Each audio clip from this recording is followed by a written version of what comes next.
Señor, gracias Padre bendito te damos porque esta mañana te ha placido a ti, Señor, que hoy estemos aquí para escuchar de tu palabra, Señor.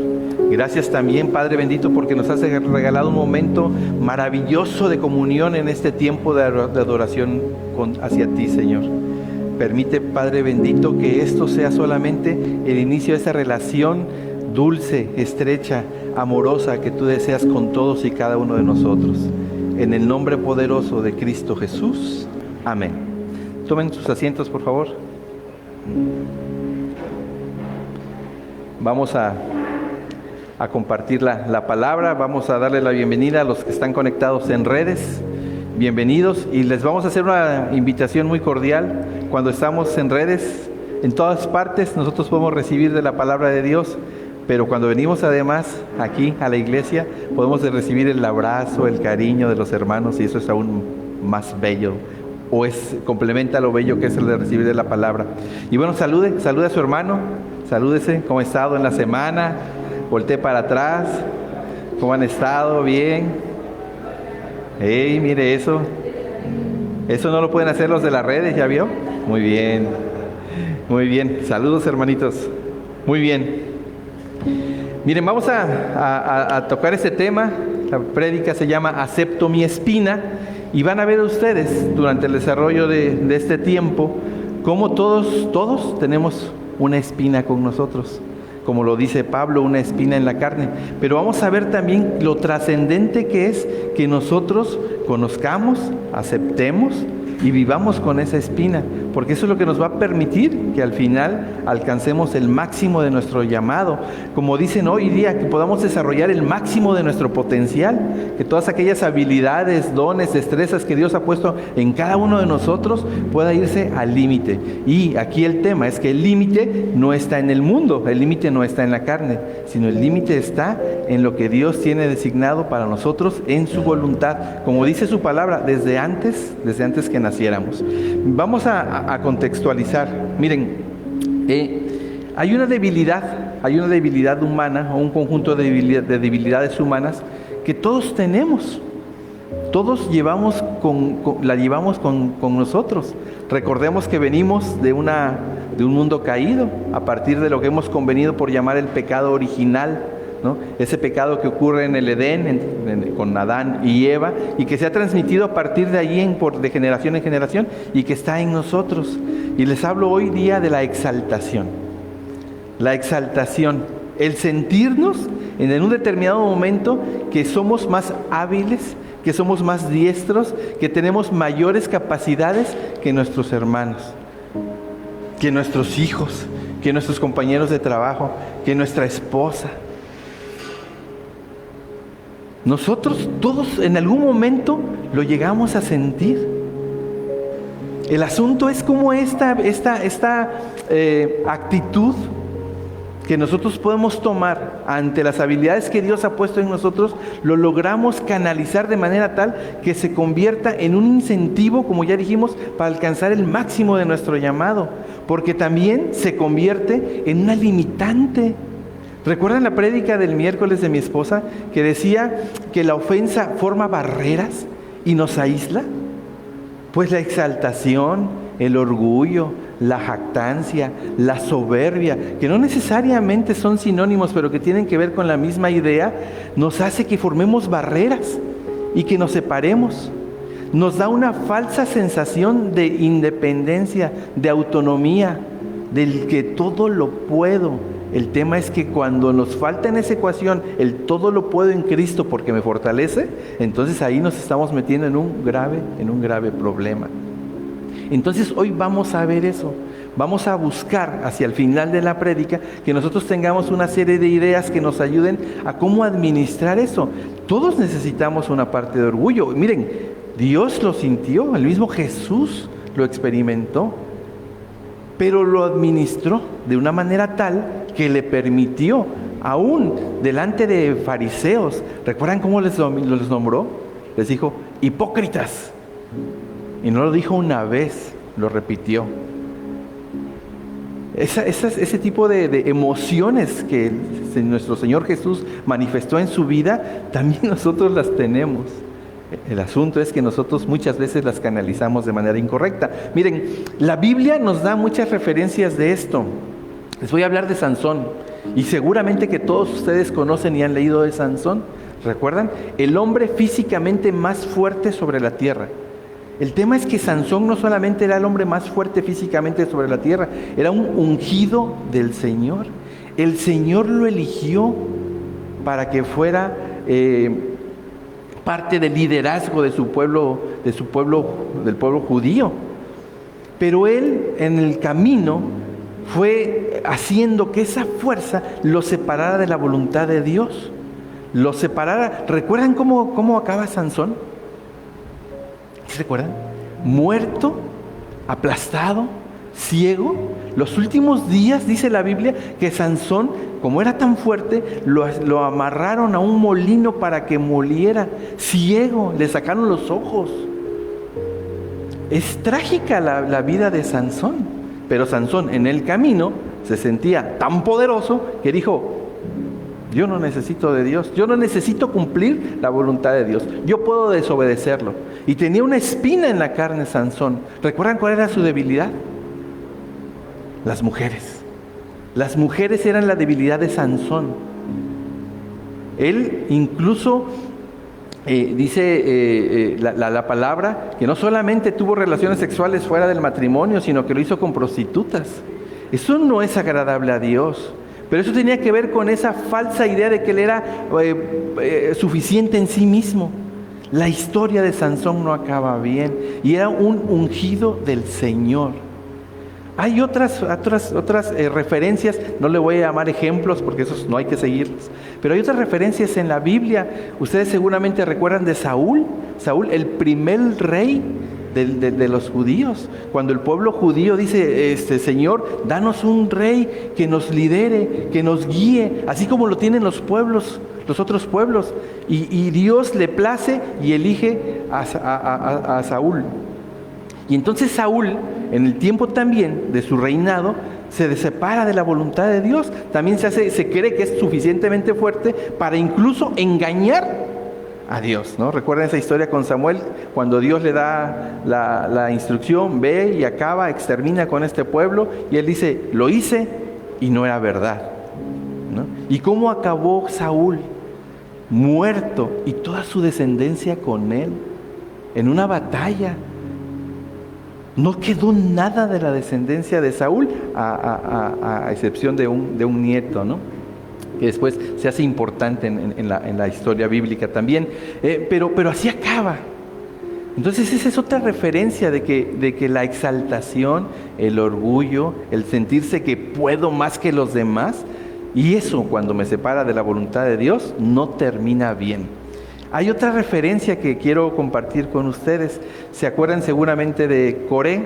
Esta historia es Moisés y Aarón caminando con el pueblo de Israel hacia la tierra prometida, y ahí Coré, que es parte de los levitas, esa tribu que era designada por Dios para que se hiciera cargo de cuidar de las cosas de Dios, del templo de Dios, de las ceremonias que se hacían para Dios, ¿no? Los levitas, una tribu elegida sobre las demás para estar más cerca de Dios, ¿no? Cuando construyen el tabernáculo, ellos podían tener trabajo hasta cierto límite dentro del tabernáculo. Entonces Coré dice: ni Moisés ni Aarón los vamos a seguir, y se subleva, pretende hacerlo. Dice que reúne un grupo de 250 gentes y les dice: vamos a impedir que Aarón y Moisés continúen dirigiéndonos, porque nos traen por el desierto nada más. Y Dios, ¿recuerdan qué hace? Dice: hace que tiemble la tierra, y Coré y los que le seguían son succionados por la tierra. El terremoto acaba con ellos. ¡Wow! ¿Qué cosa? O sea, es espectacular cómo a Dios le molesta las actitudes orgullosas, soberbias, aún de sus elegidos. Eso es importantísimo que lo tengamos en contexto. Todos nosotros tenemos habilidades. Miren, tal vez todos nosotros ya hemos desarrollado incluso algún ministerio dentro de servicio a Dios, y eso no nos exime de que un día el orgullo nos domine y Dios nos está mirando. Dios está muy pendiente de todo lo que estamos haciendo. Estas referencias bíblicas, ahí están, hay más, son muy importantes. Pero ¿qué pasa con nosotros en el día a día? ¿Qué sucede con nosotros en nuestra vida? ¿Será que tendremos actitudes llenas de orgullo que nos puedan llevar a un fin así? Sí, ¿no? Seguramente, ¿verdad? O quizás no lo han experimentado. Miren, déjenme platicarles de manera breve, una parte de una historia de la historia de mi vida, de una anécdota, le voy a poner así. Cuando yo era niño, fuimos una generación donde hubimos 4 o 5 primos de la misma edad. Entonces pues fuimos creciendo juntos, pero nuestros papás vivían en ciudades diferentes, ¿no? Unos vivían en la Ciudad de México, otros vivían en la ciudad de Coatzacoalcos, otros en Veracruz, otros en Jalapa. Y entonces cada vez de que había vacaciones escolares nos reuníamos. Y como chiquillos eso era maravilloso, saber que ibas a ver a tu familia, a tus primos y que ibas a jugar. Pero había uno de ellos, el mayor por cierto de esa camada, que tenía mayores posibilidades económicas que los demás. Entonces cuando él venía y decía, se bajaba del carro y nosotros emocionados, porque él vivía más lejos y estábamos todos aquí para vernos y recibirlo. Y entonces él se bajaba y no nos hablaba y se metía y traía su juguete, ¿no? Cuando nosotros teníamos juguetes de madera, él ya tenía uno de control remoto. Cuando nosotros teníamos una patineta, él ya tenía una bicicleta. Cuando nosotros teníamos una bicicleta, él ya tenía un carro. Yo digo, hoy que lo medito, digo, wow, pero eso no tenía nada que ver con él. Era una posibilidad que su padre le podía dar, que su padre celestial y su papá biológico. Pero bueno, así era. Cuando teníamos cerca de 18 años, sucedió algo. Estábamos en una fiesta familiar, unas 25 o 30 gentes en la fiesta, y él me llama. Para ese tiempo, pues digamos que el alcohol ya formaba parte de esas reuniones entre jóvenes. Y me llama y vamos a una habitación de la casa y me dice, quiero confesarte algo. Dice, ¿sabes que me drogo, verdad? Le digo, sí lo sé. Quiero que me ayudes, me dice. Quiero que me ayudes. ¿Y saben qué surgió en mi corazón a los 18 años? No me quiero justificar, no estaba con Dios. Dije, recuerdo muy bien esas palabras y recuerdo muy bien el momento y le dije, ¿sabes que lo que haces está mal? Sí, me dijo. ¿Sabes que lo que haces ha lastimado a ti y a tu familia? Sí, me dijo, sí lo sé. Le dije, pues yo no te puedo ayudar porque tú lo sabes. ¿Qué surgió en mí? Soberbia.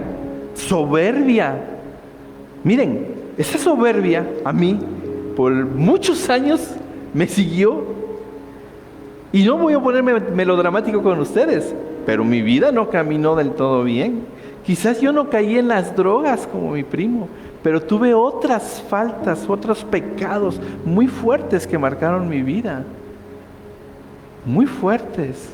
Solo Dios me pudo recuperar de ahí. Hoy que lo recuerdo en el tiempo, digo, ¿por qué Dios fue tan soberbio y no le tendí la mano a Él que me lo vino a buscar? Miren, esto no tenía que ver conmigo. Era Dios actuando ahí. En esa reunión habíamos cerca de 25 gentes, por lo menos 6 de la misma edad, por lo menos 6, pero me buscó a mí y no fui capaz de ayudarle. En nuestra vida diaria, podemos cometer muchos actos que tienen que ver con manifestarle orgullo, soberbia a otras personas, aunque creamos que las estamos ayudando incluso. Entonces esto que vamos a platicar el día de hoy es vivo y yo estoy seguro con el favor de Dios que nos va a ayudar a todos, ¿sí? Bien, miren, la prédica la vamos a dividir en tres grandes partes. La primera parte donde vamos a conocer un poquito de la historia de otro personaje bíblico muy importante que no termina así, que termina siendo, el hombre más influyente del cristianismo en el mundo. Después vamos a ver cómo en nuestra vida también esto puede ayudarnos.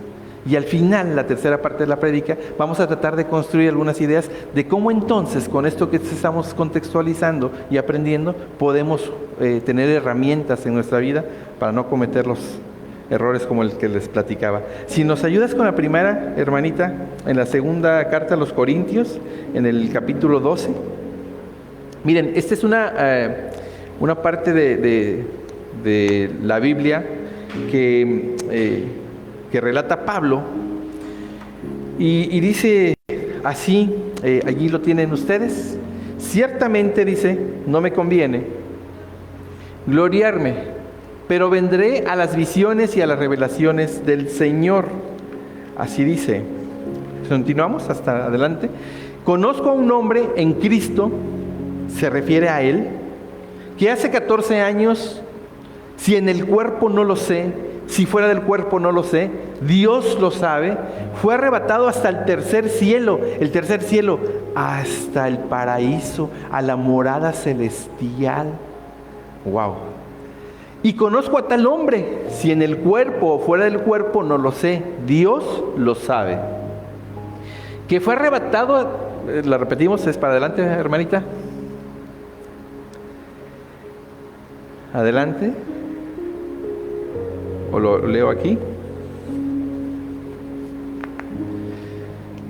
Donde oyó, dice, y conozco a tal hombre si en el cuerpo o fuera del cuerpo, no lo sé, Dios lo sabe, el versículo 4, que fue arrebatado hasta el paraíso, donde oyó palabras inefables. Las palabras inefables, palabras que no pueden ser dichas, que no pueden ser repetidas, que no pueden ser explicadas. Eso es lo que él escuchó cuando fue al paraíso, que no les es dado al hombre expresar. De tal manera me gloriaré, pero de mí mismo en nada me gloriaré, sino en mis debilidades. Sin embargo, si quisiera gloriarme, no sería insensato, porque diría la verdad. Pero lo dejo para que nadie piense de mí más de lo que en mí ve u oye de mí. Y para que la grandeza de las revelaciones no me exaltasen desmedidamente, escuchen, iglesia, me fue dado un aguijón en mi carne, un mensajero de Satanás que me abofetee, para que no me enaltezca sobremanera. Repito, para que no me enaltezca sobremanera. Lo que acabamos de leer es a un Pablo que lo llevó Dios, el mismo Dios, al paraíso. Oigan, escuchó hablar a los ángeles. Dice palabras inefables.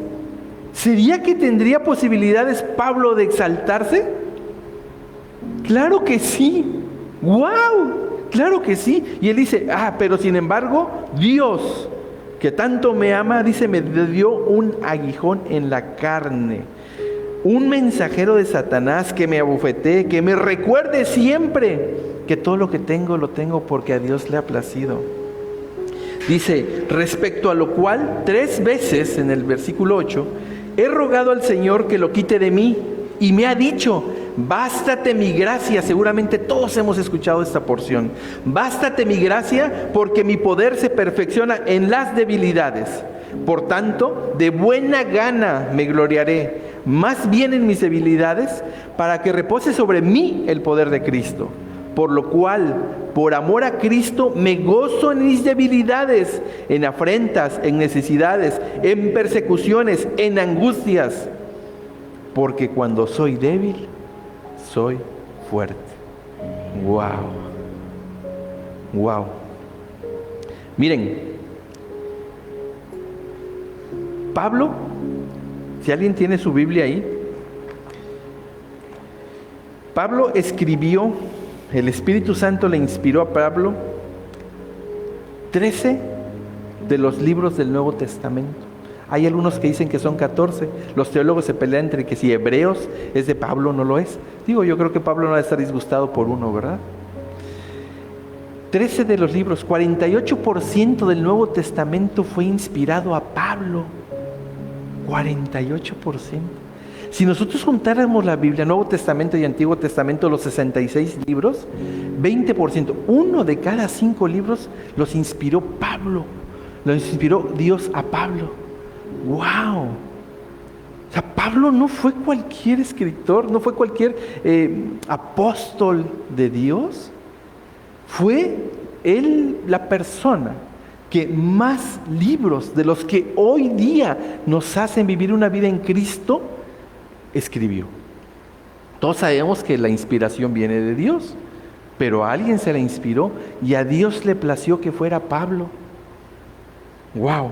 Pablo lo conocían como con nombre judío, Saulo de Tarso, se le conoció como el apóstol de los gentiles, el apóstol de las naciones. Fue fundador de comunidades cristianas, evangelizó en los centros más importantes del Imperio Romano. Miren, cuando el Imperio Romano era el poder más grande del hombre sobre la tierra, ¿qué creen?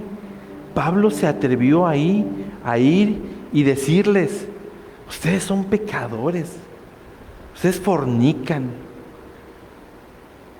Y les decía: ustedes se meten hombres con hombres y mujeres con mujeres. Así les dijo Pablo. Era un hombre valiente. Claro, la fortaleza se la daba a Dios. No fue a predicar a lugares con ambientes controlados. Fue a donde de por medio estaba su vida.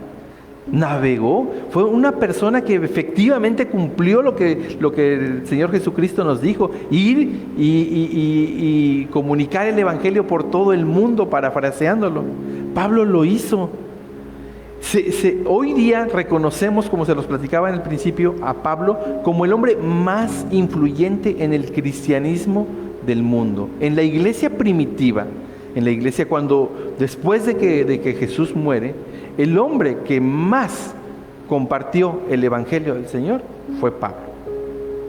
Es impresionante. Pero miren, si nosotros volvemos a 2 Corintios en 12:2, hermanita, dice la palabra, ya lo leímos: fue arrebatado hasta el tercer cielo, fue al paraíso, donde oyó palabras inefables. Pablo, a Dios le plació que Pablo conociera el cielo en vida, que escuchara. Yo imagino diciéndole Dios a Jesús, al Espíritu Santo, diciéndole: mira, esos romanos los vamos a acabar. Y Pablo diciendo: yo lo estoy escuchando, y mañana voy a ir a ver a los romanos. Se los voy a contar, les voy a decir que Dios los va a acabar. ¿Verdad? No, ¿verdad? No, Pablo no, porque Pablo escuchó palabras inefables que no podía decir, que no podía explicar, pero las escuchó. Todos hoy tenemos la posibilidad de escuchar a Dios, pero escucharlo en el cielo, ¡guau! Ese fue Pablo. ¿Y qué dice en 2 Corintios 2:17? Por favor, 2:7, perdón, hermanita. Y para que la grandeza de las revelaciones que Dios me hizo en el cielo y que me está haciendo aquí en la tierra, porque soy el mayor escritor de pasajes de la Biblia, del Nuevo Testamento, dice: para que la grandeza de las revelaciones no me exaltase desmedidamente, me fue dado un aguijón en mi carne. Algo que me recordara que todo lo que tenía era porque a Dios le había placido. Que nada tenía que ver con las habilidades o dones de Pablo, que tenía muchas, porque era una persona sumamente formada. Era un erudito de la ley. Fue alguien que persiguió a los cristianos y mataba a los cristianos. Pero a Dios le plació que ese hombre fuera lo que ya les platiqué. Dice, un mensajero, un paréntesis importante aquí, fíjense lo que dice: un mensajero de Satanás. No era Satanás, era un mensajero. No es lo mismo. ¿Recuerdan quién sí fue que Satanás el que iba y lo afligía? Job. A Job sí, la Biblia dice Satanás. Aquí dice un mensajero de Satanás. Es decir, Dios no quería acabar con Pablo, pero quería que siempre lo recordara. Quería que siempre tuviera conciencia Pablo de que quién era el que lo tenía en el lugar en el que estaba. ¿Quién era el que lo había salvado de que cuando lo apedrearon, cuando lo maltrataron, cuando le pegaban con vara, La Biblia dice que a Pablo le aguantó golpes de vara, dice 29 golpes por cada vez que le pegaban, dicen. Que me abofeté para que no me enaltezca sobremanera. Sin duda, iglesia, que las bendiciones que Pablo recibía eran suficientes para exaltarse. Claro que lo eran. Claro que lo eran. Pero Dios le dijo, hey, aquí estoy yo. ¿Saben? Cuando se refiere a bofetear, tiene que ver con repetición. Conocemos la bofetada, ¿no? Un golpe con una mano en la cara, sí, pero cuando se refiere a bofeteada y cuando nos vamos al original tiene que ver con repetición. A Dios le placía que repetidamente recordarle a Pablo. Ahora, miren, esto nos va a llevar al segundo punto. Quiero precisar con ustedes esto. Hay muchos teólogos que discuten cuál era el aguijón. ¿Qué era lo que afligía a Pablo? ¿Qué era? ¿Qué era lo que le hacía depender tanto de Cristo? ¿Qué era lo que le hacía depender tanto de Dios? ¿Por qué estaba tan cerca del Espíritu Santo? Y nadie se pone de acuerdo. No es la idea de la prédica. Lo que vamos a hacer es sacar el mayor provecho, el aprendizaje mayor de lo que estaba viviendo Pablo. ¿Sale? Bien. Eso es importante porque quizás muchos nos podemos quedar con la idea de cuál es el aguijón. Y hay muchas teorías, nada está comprobado.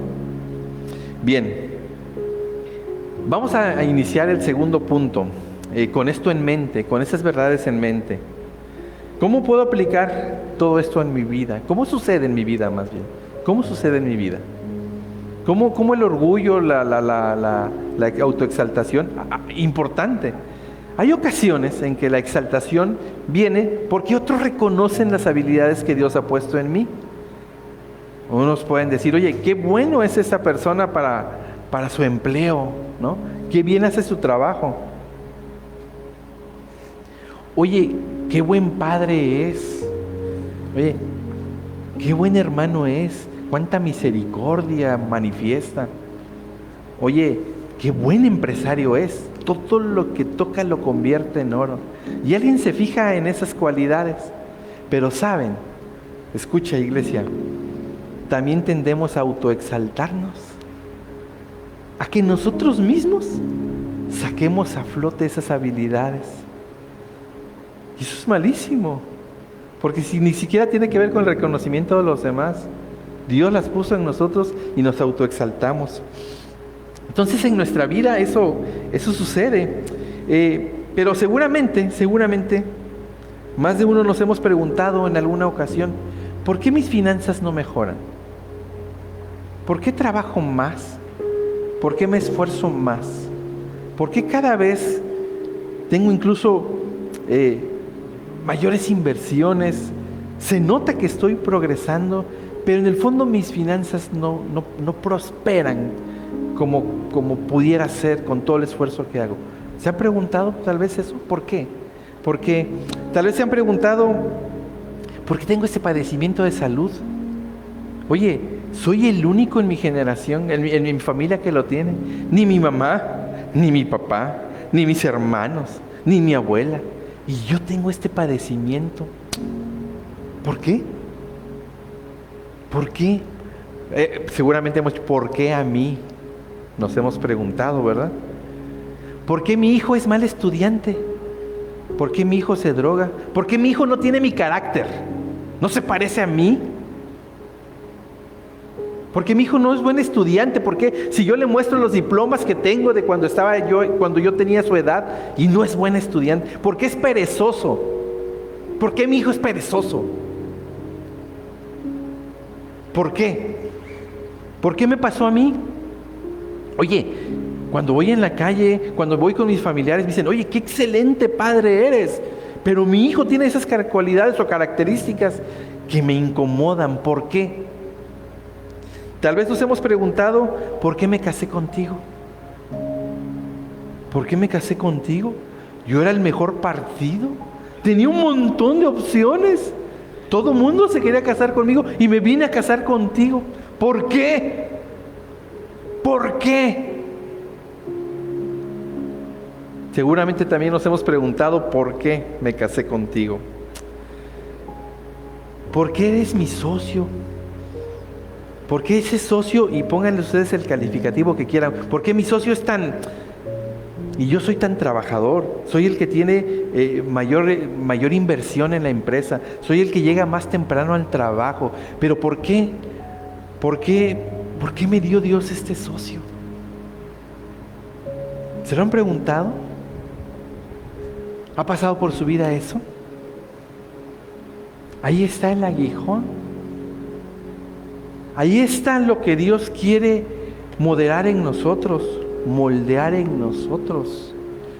Miren, escuchen, cuando nosotros nos vamos con todo, cuando soy el mejor accionista de mi empresa y soy el que más trabaja y todo el mundo me lo reconoce y salgo por los pasillos y todos los empleados dicen: ¡ay, señor, ¿cómo está usted? Qué bueno que lo vemos, gracias por abrir esta grande empresa, gracias a usted tenemos trabajo, señor.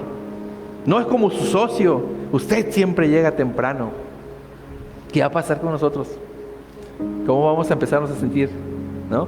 Yo creo que salimos de la oficina así como un poco echaditos, pero empezamos a escuchar eso y nos empezamos a enderezar, ¿no? Y empezamos a caminar así cada vez más derechitos. ¡Wow! ¡Qué bueno soy! ¡Ah, claro, Dios! ¡Cómo me amas! Y dice, es verdad, ¿verdad? Pero nos ama también a los demás, ¿no?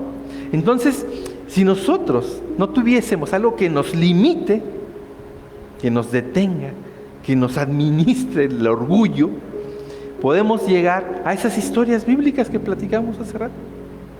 Miren, esto sucede de manera contundente. Muchos matrimonios, quizás digo, tal vez peco con el concepto, pero quizá la mayoría de los matrimonios rompen por el tema de orgullo, por esa exaltación, porque yo no necesito de él, o yo no necesito de ella. Miren, el orgullo nos da una falsa sensación de independencia, de autosuficiencia, falsa sensación de autosuficiencia. Entonces dicen, yo no te voy a perdonar. Y con la falta de perdón que está impulsada por ese orgullo que no administramos, se acaba el matrimonio. Seguramente ustedes se acuerdan del famoso apóstol, de los que son generación 80 y atrás, del apóstol Diangos, Diangos. Nos faltaron 2 palabras y sabernos perdonar. Ese es un apóstol muy conocido, ¿verdad? Pero es de la generación 80 para atrás, los chavos no saben de qué les estoy hablando. El orgullo nos hace que nosotros rompamos incluso matrimonios sólidos, fuertes, porque no somos capaces de extender misericordia, de extender amor, porque creemos que no vamos a necesitar nunca más de esa persona, porque nos creemos autosuficientes y olvidamos que esa persona le plació a Dios que estuviera ahí con nosotros, que esa persona la puso Dios para que nos fortaleciéramos en rasgos de carácter que son importantes para alcanzar el máximo de nuestro llamado, para desarrollar el máximo de nuestro potencial, no para estar a medias, no tal vez para decir que vengo y escucho la dinámica de los pastores en la iglesia, sino que me meto al ministerio. Pero ese es el máximo del potencial. Entonces hay algo que muchas veces nos detiene y que lo pone Dios, que lo utiliza. Y cuando nosotros de manera sabia lo administramos, pues podemos convertirnos en el siguiente Pablo. ¿Delate? ¿No? Amén, amén. Miren, Dios no se equivoca. Dios nos conoce, Dios nos creó. Dios sabe desde el vientre de nuestra madre lo que tenía dispuesto para cada uno de nosotros. Dios quiere que su voluntad y que sus propósitos siempre se hagan en nosotros. Esa es la voluntad de Dios. Eso es lo que Él busca para nosotros. Él no quiere que nos hagamos independientes. Él no quiere que creamos que solo podemos. Él no quiere que nos olvidemos, o al menos que pretendamos olvidarnos, que todo lo que nosotros tenemos, que nuestros dones, que nuestras habilidades, que nuestras destrezas, no quiere Él que nos olvidemos que son de Él. A Él le plació dárnoslas. Dice la palabra que todo es de Él, que todo es por Él y que todo es para Él. Así dice la palabra. Hermanitos, iglesia, miren lo que dice Juan 15, 5, 7. Dice: yo soy la vid, vosotros los pámpanos. El que permanece en mí y yo en él, este lleva mucho fruto. Cuando hace la referencia aquí, la vid, Jesús, ustedes, nosotros, los pámpanos, las ramas. Cuando las ramas permanecen en el tronco, dice aquí, entonces cuando nosotros permanecemos en Jesús, entonces llevaremos mucho fruto. Porque separados de mí, porque separados nosotros de Jesús, nada podemos hacer. El que en mí no permanece, dice Jesús, iglesia, el que en mí no permanece será echado fuera como pámpano. Se secará y lo recogen y lo echan al fuego y arden. Arden, se queman, como decía el niño de los Pumas, no sirven para nada. ¿Se acuerdan? Para nada sirven. Si permaneces en mí y mis palabras permanecen en ustedes, entonces pidan todo lo que quieran y os será hecho. Permaneciendo junto a Jesús. Permaneciendo. Dios, Jesús, el Espíritu Santo no quieren que nos separemos de Él. Él siempre quiere que gocemos de sus bendiciones. Se complace, Él se gloría cuando en obediencia y con corazón blando nosotros luchamos cada día para alcanzar el máximo de nuestro llamado. Es así. Dios no quiere jamás que nosotros nos separemos de Él. Y eleven una ofrenda de palmas, por favor, al Señor.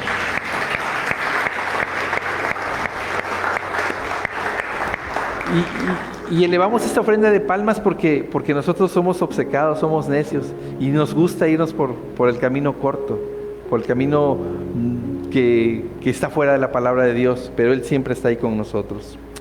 Miren lo que dice Proverbios 21:2.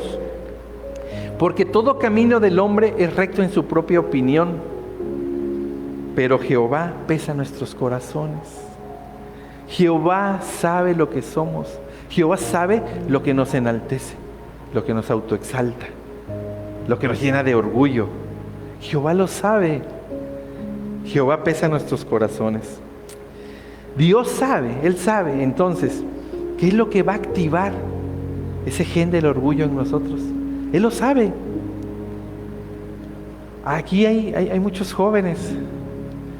¿Qué pasa, jóvenes, cuando en la clase fuimos los número 1? Cuando las calificaciones de nosotros son las más altas de todos los que estamos ahí. ¿Qué pasa? ¿Cómo lo hacemos? Ya ves, yo sí estudio. Te dije que fueras a mi casa a estudiar conmigo y no quisiste. Por eso sacaste esas calificaciones. Sí es así. Digo, si no lo hemos experimentado, lo hemos escuchado. Con los jóvenes, ¿no? Cuando tenemos hermanos en casa, uno hace natación, la otra hace gimnasia, uno hace cumón, la otra hace música. Y resulta que llega el fin de periodo y está la premiación y a la hermanita la medalla de oro en la gimnasia. Y el hermanito que está en natación ni a bronce llegó. ¿Qué dice la hermanita? Ya ves, te dije, ya ves, papá, te dije que él no iba a poder. Sí, en la familia así sucede. Orgullo. ¿Qué pasa cuando hicimos un buen negocio? ¿Cómo miramos a la competencia? No soy mejor que la competencia. O ¿cómo decimos? La competencia es buena, pero nosotros somos mejores. ¿Saben? Ese tema nos lleva incluso a veces hasta menospreciar, por ese falso orgullo, a los que hicieron que esa compañía creciera. Porque llega el momento en que empezamos a ser selectivos. Decimos, a segmentar el mercado. ¡Wow! Vamos a segmentar el mercado. A este grupo ya no llego. Ahora voy a llegar solamente a este grupo. Oye, pero ese grupo fue el que hizo que tu empresa creciera. Pero ahora yo ya estoy acá. Ahí está el orgullo. Oye, y entonces hoy tendremos que buscar nuevos socios. Oye, ese socio no te conviene mucho, pero es el que me va a catapultar financieramente y al rato la empresa truena.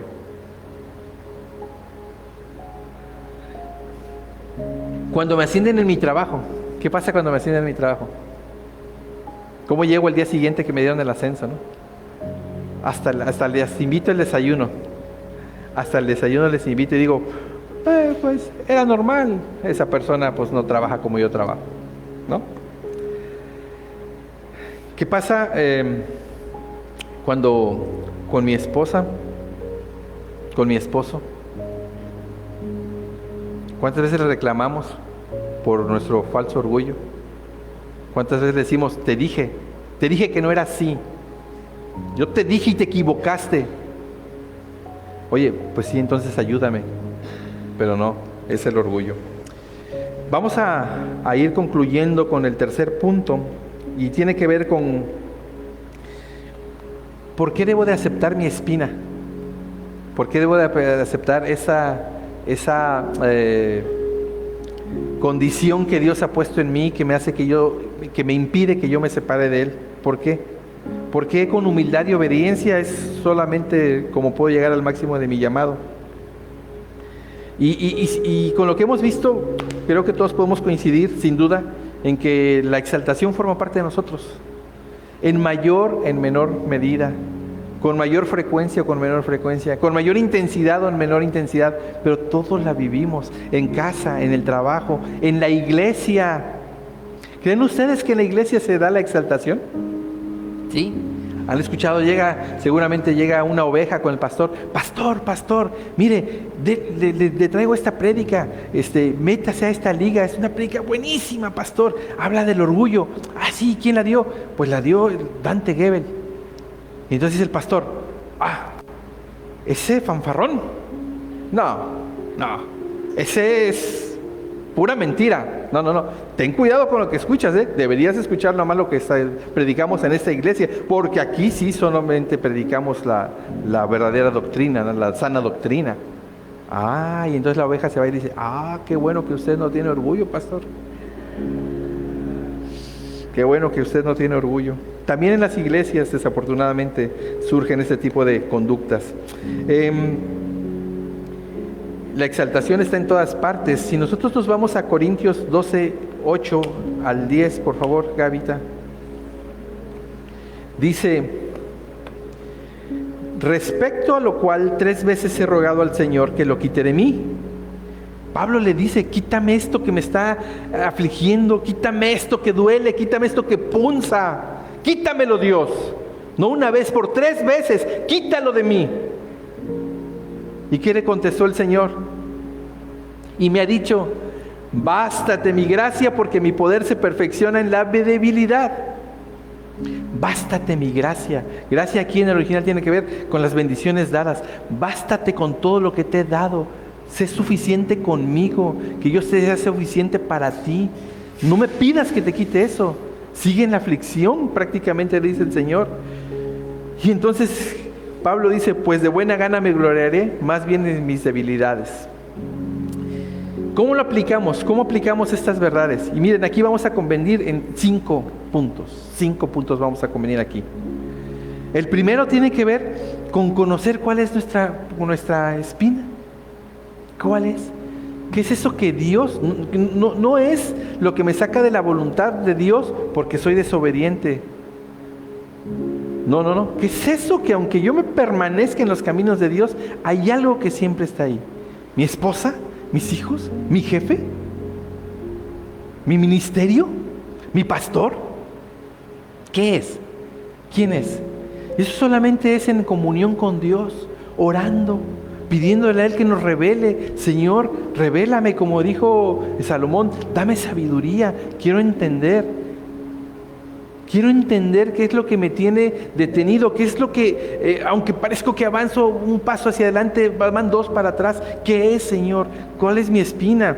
Miren, y cuando lo sepamos, leyendo lo que dice Pablo, en lugar de que deseemos o que le imploremos incluso que nos las quite, tenemos que agradecérselo. Ese es el segundo punto. Primero tengo que saber qué es lo que es.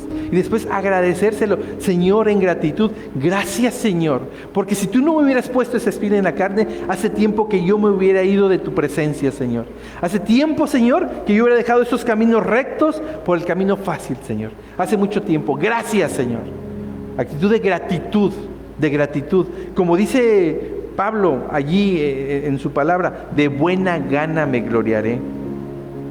El tercer punto es hacernos suficientes en Dios, regocijarnos, dice Pablo, en su gracia.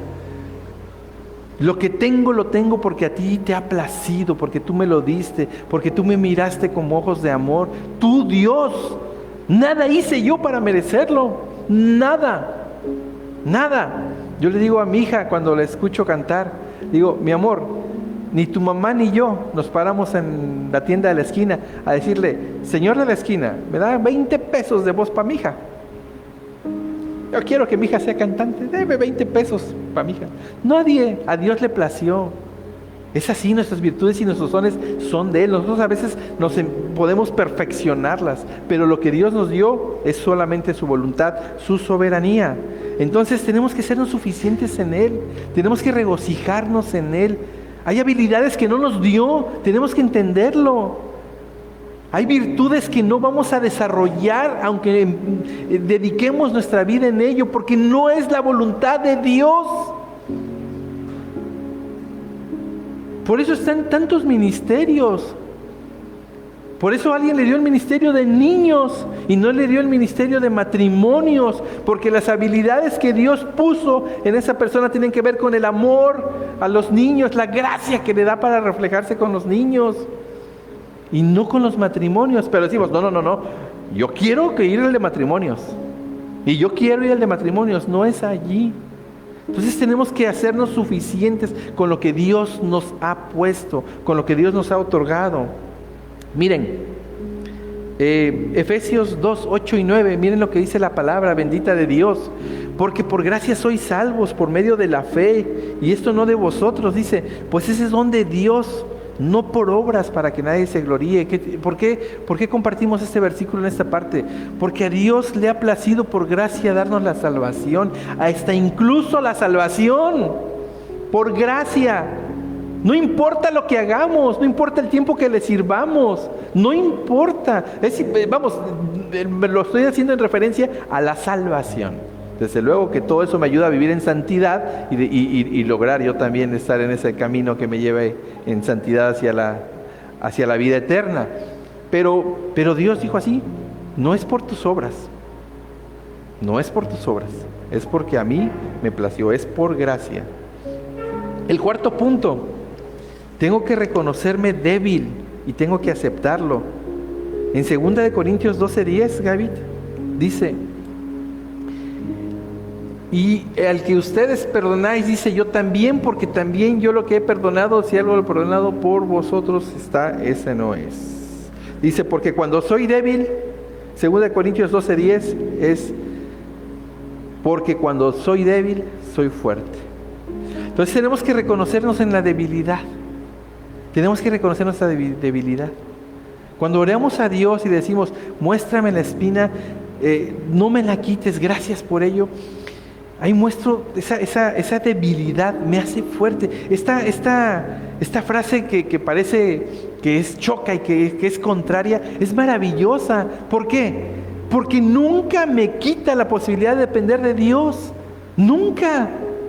Eso es maravilloso. Esa es la gracia de Dios al máximo. Mientras yo soy débil, Él es fuerte. Cuando yo soy más débil, Él está más presente. Cuando yo soy más afligido, cuando las lágrimas no cesan, ahí está Él. No me deja. Y es su promesa. No te voy a abandonar jamás, parafraseándolo. Nunca me voy a separar de ti, dice Papá Celestial, Papá Dios. Pero ¿qué pasa con el orgullo? ¿Qué pasa con la exaltación? Nos hacemos fuertes, endurecemos nuestro corazón, endurecemos nuestra cerviz. ¿Se acuerdan de la historia de Faraón? Sí, que decía, endureció su cerviz. Él nunca aceptó, después de 9 plagas que tenía que dejar libre al pueblo de Israel. Y Dios acabó matando a los primogénitos, incluso el de Faraón. Tenemos que hacernos débiles para que Dios florezca. Tenemos que hacernos débiles para que Dios florezca.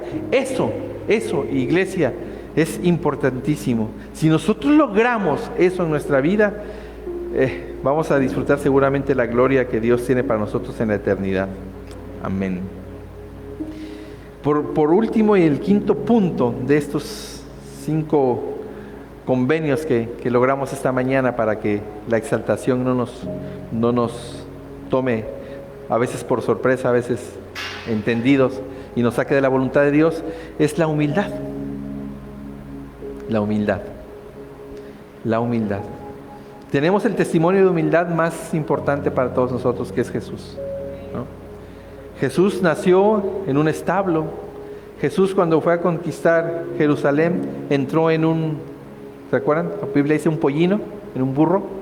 Él podía haber tenido un corcel negro, esplendoroso, como los que cría nuestro hermano Adán. Pero no, eligió un pollino. La muestra de humildad más grande, siendo Dios con todos los poderes de Dios, Jesús con todos los poderes celestiales en la tierra, es Él. Él no se glorió de eso. Y nosotros a veces, como dicen, nos ahogamos en un vaso de agua. Nosotros tenemos que vestirnos, no vestirnos, sino que tener siempre la humildad por delante nuestra. Pablo, miren cómo lo expresa Pablo. Dice: para que nadie piense de mí más de lo que en mí ve u oye de mí.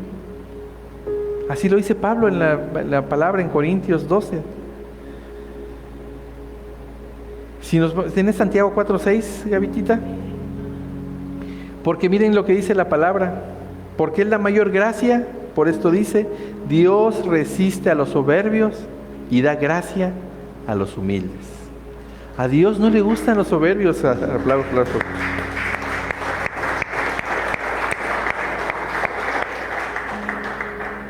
A Dios no le gustan los soberbios, y en la palabra está totalmente claro. Es impresionante cómo hay versículos que hemos platicado, ¿no? No necesitan ninguna interpretación, ahí está totalmente claro. Cualquiera de nosotros, si ahorita le hablamos a nuestros hijos que están aquí al lado, vienen, lo leen y lo van a entender. Por la gracia que Dios derrama en nosotros, Él no resiste a los soberbios y da gracia a los humildes. 5 entonces, hermanos, iglesia, 5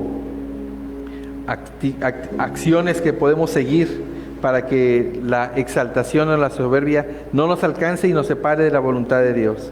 Tenemos que pedirle revelación, tenemos que manifestarle gratitud en cualquier circunstancia, tenemos que hacer a Dios suficiente en nuestra vida, tenemos que reconocernos débiles para que Él crezca, y tenemos que ser testimonio de humildad. Cuando nosotros sumemos esto, la exaltación, aunque está en nosotros y muera en nosotros, no nos va a separar de la voluntad de Dios.